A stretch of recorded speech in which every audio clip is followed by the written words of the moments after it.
Hello children, today we'll learn about decimals. But first we need to know, why do we need to learn decimals? We know that fractional numbers are used to count more than a whole or less than a whole. Similarly, we use decimal numbers also to count more than a whole and less than a whole. We may not always buy vegetables in whole numbers like 5 kg potatoes or 6 kg onions.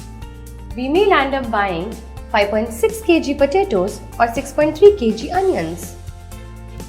Let me give you another real-life example where we use decimals.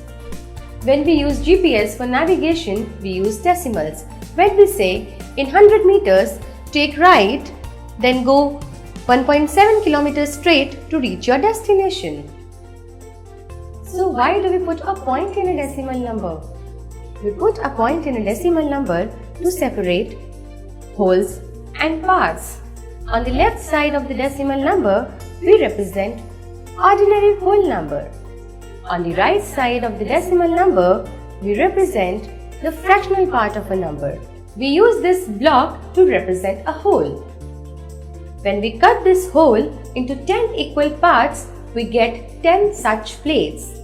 Each plate is called 1/10 of a whole. Similarly, when we cut this plate into 10 equal parts, we get 10 such sticks.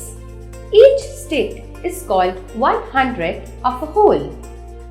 Moving further, if we cut the stick into 10 equal parts, can you guess what do we get?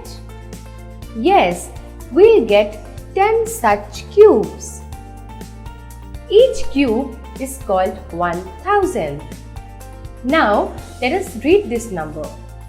We read this number as 1.329 because if we read this number as 1.329, it would be incorrect because the digits after the decimal point are the parts of 1. Let's recap.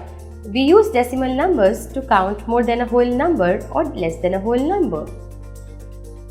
The number before the decimal point represents whole and the number after decimal point represents parts.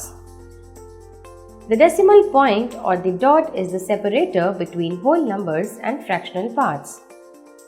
So children, today we learnt about decimals. We'll learn more about decimals in our other videos.